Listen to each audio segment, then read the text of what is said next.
सहनावतु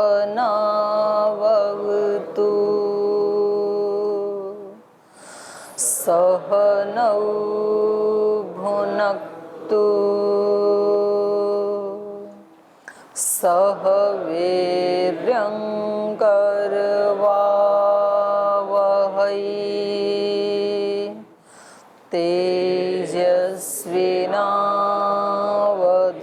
तेजस्विनावधीतमस्तु मा विद्विषावहै।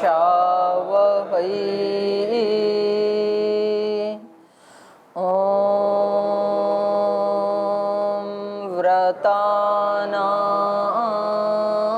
व्रतपते व्रतं चरिष्यामि तच्छकेयं तन्मे रोध्यताम् इदमहमनृतात् सत्यमुपैमि। ॐ शान्ति शान्ति शान्तिः।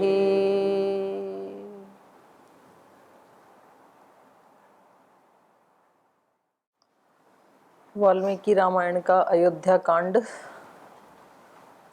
कांड का 47वां सर्ग। और इसमें कौशल्या का शोक अभी शांत हुआ नहीं। यद्यपि सुमंत्र जी ने उनको बताया कि ये शोक करने का विषय नहीं है, ये तो गौरव का विषय है। तो आपको अपने बारे में या महाराजा दशरथ के बारे में या प्रजाजनों के बारे में सोच करके चिंता नहीं करनी चाहिए, शोक नहीं करना चाहिए। ये तो ऐसा चरित्र श्री राम का यहाँ से प्रारंभ हुआ है कि उसको सदियों तक सुयश के रूप में पढ़ा जाएगा। चरितम लोके शाश्वतम प्रतिष्ठास्यति। लेकिन अब इनका सुमंत्र के प्रति तो नहीं है, थोड़ी नाराजगी दशरथ जी के प्रति नाराजगी है। तो कहते हैं तीनों लोकों में आपका यश है, तीनों लोकों में आपको लोग उदार कहते हैं, आपको प्रियवादी कहते हैं, लेकिन आपने मेरे बांधवों के साथ, मेरे पुत्रों के साथ, पुत्रवधू के साथ, मेरे प्रियजनों के साथ आपने करुणा का व्यवहार नहीं किया, न्याय का व्यवहार नहीं किया। आपने उनको जो सुख पाने के योग्य थे, जो राजभोग के योग्य थे, वो आज वनों में दीनहीन अवस्था में मारे फिर रहे हैं। परिधावंती सुखारहा कृपणा वने। तो इसलिए कह रही हैं कि यदि आपने द्विजाति चरितो धर्मः, ब्राह्मणों के द्वारा आचरण में जो लाया जाता है ऐसे धर्म का, और शास्त्र दृष्ट सनातन धर्म, और शास्त्र में जिसका वर्णन किया है ऐसे सनातन धर्म का, यदि ते धर्म निरते, यदि आप उस धर्म में निरत होते, अगर आपने उस शास्त्रोक्त धर्म का पालन किया होता या विद्वानों के ब्राह्मणों के द्वारा कहे हुए धर्म का यदि आपने पालन किया होता, तो क्या आप मेरे पुत्रों को निकालते अयोध्या से? कदापि न निकालते। तो एक तरह से इनडायरेक्ट रूप से क्या कह दिया महाराजा दशरथ को? अधार्मिक। जानती हैं कि ये धर्म का ही पालन करने वाले हैं, लेकिन शोक की अवस्था में अप्रत्यक्ष रूप से महाराजा दशरथ को अधार्मिक कह रही हैं कि धर्म का कोई आपके ऊपर वो दिखाई नहीं देता है, आपके आचरण में कोई ऐसी कि आप धार्मिक व्यक्ति हैं। तो ये 4 श्लोक तक हमने पिछली कक्षा में पढ़ा। आप में से किसी को कुछ पूछना है तो पहले पूछ सकते हैं। कुछ पूछना है किसी को? ओम दीदी जी, मन और विचार ध्वनि का ही रूप है क्या? क्या? मन और विचार ध्वनि का क्या रूप है? ध्वनि का? हाँ।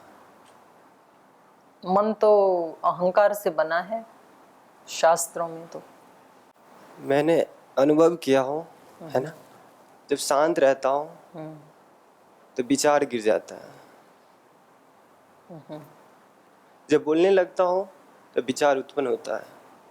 तो आप चुप ही रहा करो फिर ज्यादा समय ना, ठीक है, निर्विचार रहो, निर्विकार रहो।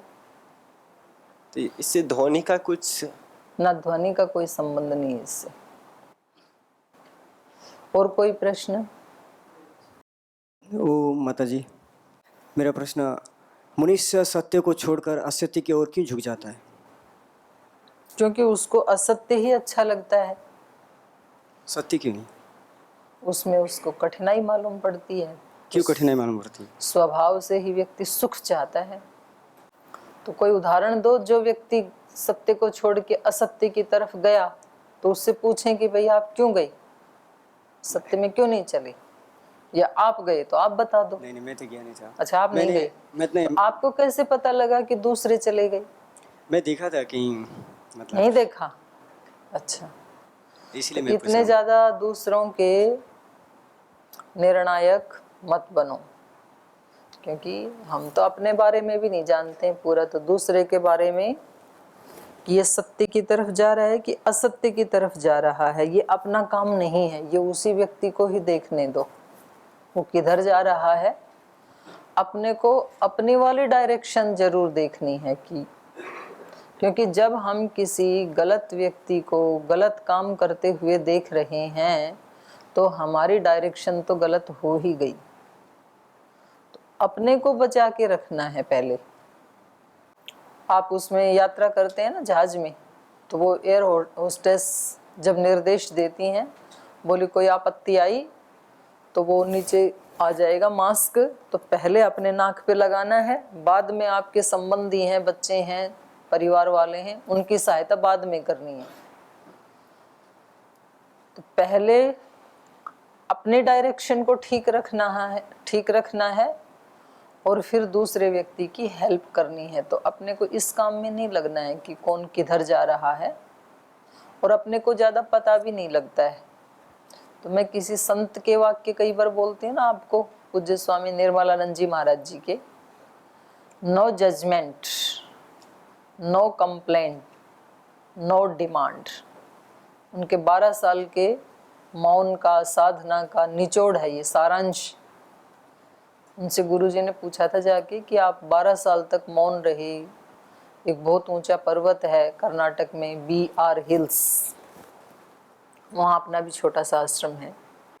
तो वहाँ गुरुजी एक बार हमें लेके गए थे, हम गुरुजी के साथ गए थे, तो उन्होंने पूछा था कि आप निचोड़ बताएं अपने 12 साल का। तो उन्होंने ये 3 शब्द बोले, नो डिमांड,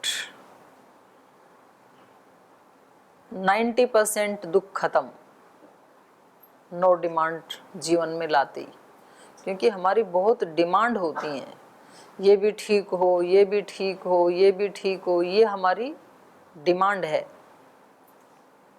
भावना होना सर्वे भवन्तु सुखिनः, ये बिल्कुल अलग बात है, और डिमांड होना बिल्कुल अलग बात है। बहुत माइनर इनके अंदर वो है गैप, इसके अंतर को पहचानना। जैसे गीता का भगवान कृष्ण का है ना, कर्म फल और कर्म फल में आसक्ति। कर्म फल दुखदाई नहीं है, भगवान कृष्ण ने कर्म फल का निषेध नहीं किया, कर्म फल में आसक्ति का निषेध किया है। कर्म फल की डिमांड होना एक अलग बात है, और क्या कर्म कर रहा हूँ, इसका क्या फल मिलेगा, इसका ज्ञान होना, ये बिल्कुल अलग बात है। क्योंकि कर्म फल सामने नहीं रहेगा तो व्यक्ति कर्म कर सकता ही नहीं है। बिना प्रयोजन के तो मंदोपि न प्रवर्तते, मूर्ख भी कोई पलक भी नहीं झपकती है, बिना प्रयोजन के कुछ नहीं होता है। तो फल तो सामने होता ही है। ब्रह्मचर्य का पालन करेंगे तो क्या फल मिलेगा, सन्यासी बनेंगे तो क्या फल मिलेगा, गृहस्थी बनेंगे तो क्या फल मिलेगा, नौकरी लगेंगे तो, ये तो सारे फल होते ही हमारे सामने, तब तो हम काम करते हैं ना। तो वहां पर तो है फल की आसक्ति, फल की आसक्ति को ही कहेंगे डिमांड। तो ये जो स्वामी जी ने कहा नो डिमांड, बहुत बड़ा शब्द है। सुबह उठते ही यदि कोई व्यक्ति इन तीनों शब्दों का उच्चारण कर ले एक बार, कि मैं कैसी आत्मा हूँ जिसको किसी से कुछ नहीं चाहिए, नो डिमांड, और हो सके तो मैं देने वाली आत्मा हूँ। तो जो देने वाली आत्माएं हैं उनको क्या बोलते हैं? देव बोलते हैं। देवो दानात, देने से तो देव बने ना, हैं तो वो भी हमारे जैसी आत्माएं हैं, पर क्योंकि वो हमेशा देते ही रहते हैं तो इसलिए उनको क्या कहा शास्त्रों में? देव, देव या देवी। और देव देवी को ही शक्ति भी कहते हैं, जैसे नवरात्र आदि में देवी की उपासना करते हैं, और देवी को ही क्या कहते हैं? शक्ति भी कहते हैं, शक्ति की उपासना करते हैं। तो वो शक्तियां कहाँ रहती हैं? कौन से लोक में रहती हैं? वो देव और देवियां कहाँ रहते हैं? जिनका हम आह्वान करते हैं वो कौन से लोक में रहते हैं? अच्छा, असुर कहाँ रहते हैं?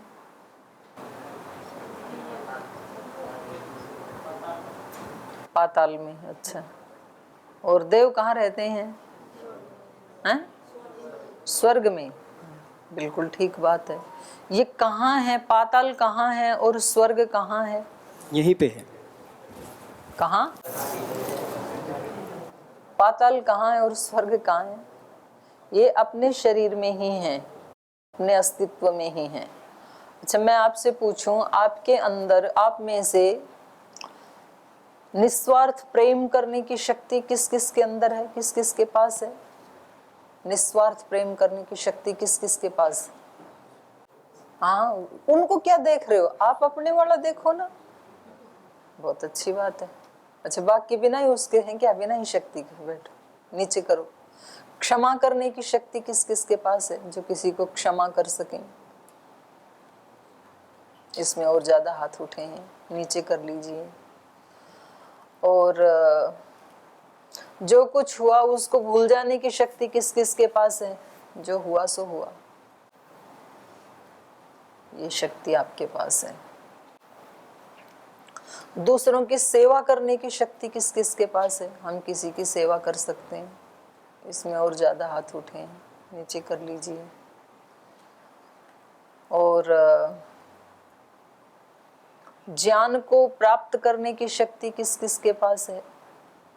कुछ ज्ञान हम प्राप्त कर सकते हैं, नीचे कर लीजिए। ये शक्तियां हम सब के अंदर हैं। किसी ने हाथ उठाया, किसी ने नहीं उठाया। नहीं उठाया उनके अंदर भी हैं, पर या तो शायद वो जागरूक नहीं हैं, या तो फिर उनका अहंकार उनको हाथ उठाने के लिए मना कर रहा है। तो कोई बात नहीं, ये जो शक्तियां हैं ये ही देवी देवता हैं।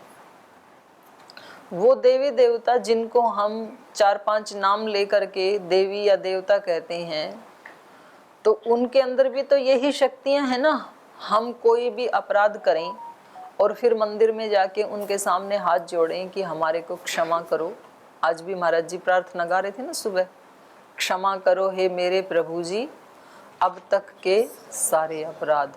और दूसरा क्या था? भूल दिखाकर उसे मिटाकर। हे हृदयेश्वर, हे सर्वेश्वर, हे प्राणेश्वर, हे परमेश्वर, भूलों को दिखाकर और उनको मिटाकर अपना प्रेम प्रदान करो। तो प्रेम प्रदान करते हैं इसलिए तो वो देवता हैं। हम कोई भूल करके मंदिर में जाते हैं और फिर माफ़ी मांगते हैं, और हमें अपेक्षा ये होती है कि हमें ये माफ़ करके अपना प्रेम देंगे, इसलिए तो जाते हैं उनके पास। तो जो किसी को क्षमा कर दे वो देवता, जो दूसरे को प्रेम कर सके निस्वार्थ भाव से, कोई स्वार्थ नहीं है, वो देवता। जो किसी को क्षमा कर सके, चलो आपने मेरे साथ जो किया किया, मैंने भुला दिया, सब मेरे को याद नहीं है, और वो माफी ना मांगे तो भी कर दिया। वो तो अपने अंदर करना है ना, उसको थोड़ी सुनाना है। अपने अंदर मानसिक रूप से उसको बोला हमने आपको क्षमा कर दिया। नहीं तो व्यक्ति कहता क्षमा तो कर दूं, पर क्षमा मांगे तब तो करूं। ये तो मांगने को ही तैयार नहीं है। ये एक बार बोल दे कि मुझे क्षमा करो तो मैं कर दूंगा, और वो कहता है मैं मांगूंगा नहीं क्षमा, क्योंकि मेरी दृष्टि में मैंने कोई अपराध किया ही नहीं। तो दोनों फिर अकड़ में रहते हैं। तो इसलिए बिना मांगे ही कर दो, अपने अंदर कर दो, तो आपके अंदर देवी आ जाएगी। देवी का आह्वान करने का मतलब यही है, शक्ति का। ये शक्तियां भी हैं, ये देवियां भी हैं, ये देव भी हैं। इनका अपने अंदर आह्वान करें हम कि मेरे अंदर ये शक्तियां अभिव्यक्त हों, यही देवी देवों की उपासना है। और कुछ छोटे छोटे असुर भी हैं आप में से किसी के अंदर, छोटे छोटे ही होंगे, हैं किसी के अंदर? हैं? 5-7 ही हाथ उठे। हैं वो तो मार देंगे, जिनको ये है कि है तो मैं पूछूंगी नहीं, तो वो सबके अंदर ही होते हैं। वो सबके अंदर अलग अलग होते हैं।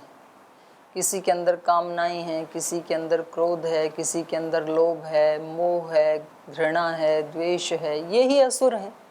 और किसी के अंदर थोड़ा बड़ा भी असुर है, किसी के अंदर छोटा सा है सबके अंदर। लेकिन क्योंकि बिल्कुल नहीं होते तब तो आत्मा मोक्ष में मिलता। फिर तो सारे दोष हटाने के बाद फिर योगी धरती पे नहीं रहता है, फिर उसका जन्म नहीं होता है। तो छोटे छोटे असुर भी हैं और देवी देवता भी हैं। तो करना क्या है? दैवी शक्तियों का आह्वान, शक्ति की पूजा करते हैं ना। और असुरों का विनाश, देवी त्रिशूल उठा के, जो असुर किसी से नहीं मरते उसको देवी मारती है, महिषासुर आदि को। मतलब शक्ति से बड़े असुर का भी नाश हो सकता है, वो अपने अंदर ही हैं। तो मैं आपको क्या कह रही थी? No demand. मेरे अंदर ही कौन सी शक्तियां हैं? सबको देने की शक्ति है। ऐसा हर व्यक्ति को सुबह सुबह बोलना चाहिए कि मुझे किसी से कुछ भी नहीं चाहिए, ना पति से चाहिए, ना पत्नी से चाहिए, ना बच्चों से चाहिए, ना माता पिता से चाहिए, ना गुरुजनों से चाहिए, ना शिष्यों से चाहिए, ना राजनेताओं से चाहिए, कुछ नहीं चाहिए किसी से। मैं तृप्त हूँ, बिल्कुल पूर्ण हूँ।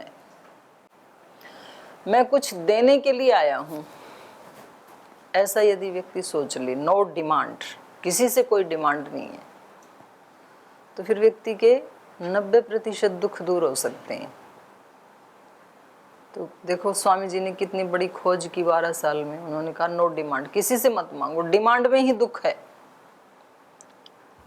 डिमांड का हमें पता नहीं चलता है। हम कहते हैं जी हम तो घर बार छोड़ आए, हम तो डिमांड करते ही नहीं है। दूसरे व्यक्ति क्या कर रहे हैं उससे हम यदि दुखी हो रहे हैं तो ये भी एक डिमांड का ही रूप है। उसको ठीक करने का भाव तो होना चाहिए कि भाई ये भी ठीक हो, लेकिन उसमें ही हम अपना सारा समय और शक्ति लगा दें उसको ठीक करने में, और वो ठीक होने के लिए तैयार नहीं है। वो कहता है मैं बेठीक हूँ ही नहीं।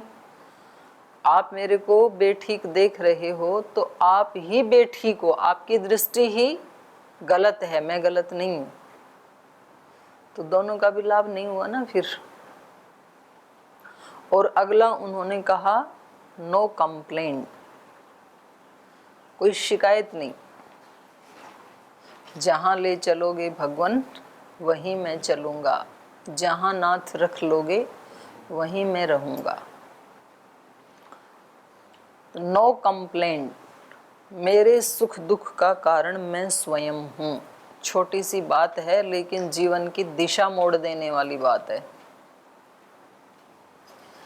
मेरे दुख का या मेरे सुख का, आज मैं जिस भी स्थिति में हूँ उसका कारण मैं हूँ। और खास करके आध्यात्मिक दुखों का। भौतिक दुखों का कारण कोई दूसरा हो सकता है, उसकी मनाही नहीं है। कोई व्यक्ति हमारे ऊपर जलता हुआ अंगारा फेंक दे तो हम किसके कारण जले? अपने कारण थोड़ी जले। उसने अंगारा फेंक दिया उसके कारण जले। लेकिन जलने के बाद अब दुखी होना है या नहीं होना है, या कितना दुखी होना है, बहुत ज्यादा होना है या कम होना है, उसके साथ झगड़ा करना है या नहीं करना है, आगे उस दुख को कितना बढ़ाना है, ये हमारे ऊपर निर्भर करता है। ये मेरे हाथ में। और उसके प्रति शिकायत क्यों ना करें जिसने फेंक दिया? शिकायत इसलिए ना करें कि पता नहीं कितने जन्मों का कर्माशय साथ चल रहा है, तो कोई हिसाब किताब रहा होगा किसी जन्म में इसके साथ, आके इसने पूरा कर दिया, बात खत्म। श्री राम ने कैकेयी के प्रति कोई शिकायत नहीं की, दशरथ जी ने भी नहीं की, और उनको तो फिर स्मरण ही आ गया छठी रात्रि में कि मैंने श्रवण कुमार की हत्या की थी, उसके कारण मुझे ये शाप मिला था, तो इसलिए मुझे पुत्र के वियोग में तड़फ के मरना पड़ रहा है। सीता माता ने उन राक्षसियों की कोई शिकायत नहीं की जिन्होंने बहुत डराया उनको 1 साल तक अशोक वाटिका में। तो पता नहीं कितना जन्म जन्मांतरों का कर्माशय हमारे साथ चल रहा है, या हो सकता है कि ना भी कर्माशय हो, कोई व्यक्ति अज्ञान से दुख दे रहा है, तो वो तो बेचारा खुद ही दुखी है। जो अज्ञानी है, जो हमारे को डांट रहा है, पीट रहा है, ब्लेम कर रहा है, तो वो कोई सुखी आत्मा थोड़ी ही है, वो तो खुद दुखी है बेचारा, वो तो खुद बीमार है। तो इसलिए बीमार की अब क्या शिकायत करें, वो तो करुणा का पात्र है, उसकी तो कुछ सहायता की जा सके तो कर दो, उसके प्रति अच्छी भावना यदि भेज सको, आप देवता हो तो उसके प्रति अच्छी भावना भेज दो कि भगवान जी ये है तो अच्छी आत्मा, पर ये बीमार है बेचारा, तो ये जल्दी ठीक हो, तो उससे उसको कुछ हेल्प मिलेगी, शायद वो सुधरेगा फिर। तो इसलिए कहा नो कंप्लेंट। और तीसरा नो जजमेंट, तुरंत निर्णय मत दे दो कि ये ऐसा व्यक्ति है, ये क्यों गलत रास्ते पे चल रहे हैं सब आत्माएं, मैं तो ठीक रास्ते पे चल रहा हूँ। आप यदि ठीक रास्ते पे चल रहे हो ना तो बस पर्याप्त है, आप किसी न किसी दिन उनको भी ठीक रास्ते पे ले ही आओगे। आपका ठीक रास्ते पे चलना, आपका सत्याचरण, आपका धर्माचरण, आपकी कर्तव्य निष्ठता, आपका मौन रहना, आपका साधना करना, दिए का जलना अंधकार को नष्ट कर ही देगा। और वो दिए का प्रकाश यदि सूर्य का प्रकाश और चंद्रमा के प्रकाश की तरह बढ़ता चला जाए तो फिर एक दिन पूरी धरती का अंधकार भी वो नष्ट कर सकता है। तो इसलिए अपने को ज़्यादा समय नहीं बिताना जजमेंट करने में। हम हमेशा जजमेंट करते रहते हैं। जब कोई 2-3 व्यक्ति मिलते हैं तो किसी तीसरे चौथे व्यक्ति की कहानी को उठा लेते हैं, वो ऐसा, उसने ऐसा किया, हमने ऐसा किया, हम ऐसे हैं, वो ऐसे हैं, और फिर थोड़ी देर के बाद निष्कर्ष क्या निकलेगा, ना वो सुधरे ना हम सुधरे। तो बोल छोड़ो, यहाँ कुछ नहीं हो सकता है, यहाँ जो चल रहा है वैसे ही चलेगा। तो तूने आधा घंटा खराब क्यों किया जब यहाँ कुछ सुधरने वाला ही नहीं है, जो हो रहा है वही होने वाला है, तो तूने अपना बेशकीमती समय बर्बाद क्यों किया। इतना कीमती समय तो अपने जीवन के सृजन में, उत्थान में, चिंतन में, मनन में, मंथन में लगाना चाहिए था। जीवन का एक एक पल अनमोल है खजाना, इनमें से एक पल भी नहीं लौट कर है आना, कभी नहीं आएगा। जो चला गया है वो गया, वो गया, सदा सदा के लिए गया। तो थोड़ा ही तो बचा है, तो हमने क्यों आधा घंटा बर्बाद किया अपना। तो इसलिए अपने को भावना तो अच्छी रखनी ही है सबके प्रति। अपने को यदि ये लगे कि भाई ये व्यक्ति ठीक नहीं चल रहा है, तो उसके प्रति हम भावना तो ये करें, करुणा की भावना, कि इसका भी कल्याण हो। तो आप किसी भी महापुरुष को, किसी भी भक्त के जीवन को उठाएंगे ना, तो वो उनके पास ही जो ठीक आचरण नहीं कर रहे थे उस पे उन्होंने समय बर्बाद नहीं किया। वो अपने भक्ति में, साधना में लगे रहे, और फिर बहुत लंबे समय के बाद अचानक एक दिन उन्होंने उनके जीवन को मोड़ दिया। जैसे प्रहलाद भक्त भक्ति में लगे रहते थे, उनके पिता उल्टे ही रास्ते पे चलने में लगे रहते थे, उनको कष्ट ही देते थे, लेकिन उन्होंने उनको सुधारने की कोशिश नहीं की, अपने भक्ति को बढ़ाने की कोशिश की। और एक दिन फिर उन्होंने अपने पिता को, उनके जीवन को मोड़ दिया। तो कौन सी शक्ति बढ़ेगी वो दूसरे को बदल सकती है। अच्छाई बढ़ेगी तो बुराई को बदल सकती है, बुराई बढ़ेगी तो अच्छाई को बदल सकती है। किसका पलड़ा भारी है। युद्ध तो शाश्वत है, देवासुर संग्राम जब तक सृष्टि रहेगी चलता रहेगा, बाहर भी चलता रहेगा, समाज में, देश में, राष्ट्र में, अंदर भी चलता रहेगा मनुष्य के। आप सोचो ना, जिनके हम चरित्र पढ़ रहे हैं, श्री राम इतने आदर्श पुरुष, यदि वो धरती पे आ गए थे तो सभी आत्माएं ठीक हो ही जानी चाहिए थी ना उस समय में।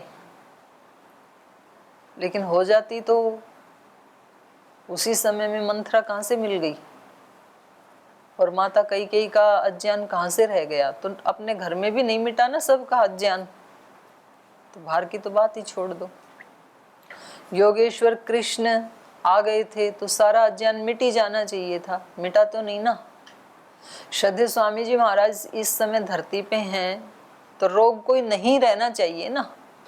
कितने लोगों ने अपने कितने कितने रोग मिटा लिए, किसी ने 8, 10, 12, 14, 20, तो दूसरे व्यक्तियों के यदि 1-2 रोग हैं तो वो भी मिट सकते हैं ना। तो जब लाइव स्वामी जी महाराज हैं यहाँ धरती पे, योग उनका निदान है रोगों का, तो सबके मिट ही जाने चाहिए ना। लेकिन आप हॉस्पिटल में जाके देखो, आपको जगह ही नहीं मिलेगी, कितने लोग हैं हॉस्पिटलों में। तो इसलिए पूरा पूरा नहीं कर सकते हैं हम। ये जो युद्ध है ये शाश्वत है, ये चलता ही रहेगा और अपने अंदर का भी चलता रहेगा। तो इसलिए ज्यादा समय और शक्ति सृजन में लगे। ठीक है ब्रह्मचारी, और कोई प्रश्न? ओम माता जी, अपना चरण बोला, बांग्ला बोल दिया। आप कहाँ रहते हैं ये बड़ी बात नहीं है, आपने बोला है, लेकिन जैसे हम लोग अभी एक कक्षों में है, आप इतना ज्ञान बढ़ रही है, हम लोग सुन रहे हैं, इसका प्रभाव तो हम लोगों को विचार में आ रही है, माने विचार शुद्ध हो रही है। हम लोग यदि यहाँ पर नहीं था, कोई दूसरा माने बुरा जगह रहते तो उसका असर भी तो हमारा दिमाग पर, विचारों पर आते। ताले कैसे, ये तो नहीं मेरे समझ पाते, ये जाएगा बड़ी बात नहीं है। जगह का अपना महत्व है, ऐसा नहीं है, नहीं है, पर उससे भी ज्यादा महत्व आपका है। आप उस जगह को, अगर मैं वही तो कह रही थी कि किसका पलड़ा भारी है, यदि उस जगह के संस्कार, जो गलत जगह है, जहाँ पर गलत इन्वायरमेंट है, वहाँ पर यदि एक व्यक्ति बहुत ज़्यादा अपनी सात्विक शक्ति को बढ़ा ले तो वो उस इन्वायरमेंट को ठीक कर सकता है, फिर वो चेंज हो जाएगा उस व्यक्ति के कारण। और यदि कोई व्यक्ति बहुत अच्छी जगह पे भी रह करके और अच्छाई को लेना ही नहीं चाहता है तो उसके लिए फिर वो अच्छा स्थान भी सहायता नहीं कर पाएगा। तो इसलिए स्थान की अपनी एनर्जी है, उसका अपना महत्व है, इसको नहीं नकारा जा सकता। लेकिन उससे भी बड़ी शक्ति आत्मा की है। तो वो अच्छे स्थान पे रह करके भी यदि जागरूक नहीं है तो फिर वो अच्छा नहीं बनेगा। और कोई बुरे स्थान पे रह करके भी यदि अपनी आत्मा की स्तर पे वो उसको ग्रहण नहीं करता है बुराइयों को, और अपनी साधना को बहुत ज्यादा बढ़ा लेता है प्रतिपल, क्योंकि अंदर कोई भी अटैक नहीं कर सकता। बाहर की जितनी भी बुरी शक्तियां हैं वो बाहर वाले केवल बाहर अटैक कर सकते हैं। कोई व्यक्ति आपको खाना ना दे, कोई व्यक्ति आपको गाली दे, कोई व्यक्ति आपसे झगड़ा करे, वो सारे अटैक बाहर हो सकते हैं केवल। अंदर तो हम ले जाते हैं, तो वो हमारे हाथ में है, हम उसको अंदर जाने देते हैं कि नहीं। तो जैसे महात्मा बुद्ध ने नहीं जाने दिया, वो कई ऐसे स्थानों पे गए जहाँ बिल्कुल गलत लोग ही रहते थे, उनको गालियाँ ही देते थे, उन पे कीचड़ भी डाले। महर्षि दयानंद ने उनको नहीं लिया। वो ऐसे स्थानों पे गए जहाँ लोग उनको पत्थरों से ही मारते थे, वो उनका उपकार करने के लिए गई और वहाँ के लोग उनको पत्थर मार रहे हैं, लेकिन उन्होंने उनकी बुराई को अंदर नहीं लिया। तो ये, और महात्मा बुद्ध के ही एक शिष्य की भी कहानी आती है कि उन्होंने कहा मैं प्रचार करने के लिए जाना चाहता हूँ, तो वो आप सब जानते ही हैं। तो उन्होंने कहा प्रचार करने मत जाओ, वहाँ बहुत बुरे लोग हैं। बोले तब तो मेरे को जरूर ही जाना चाहिए, क्योंकि हमारा तो मिशन ही यही है, बुरे लोगों को ठीक करना।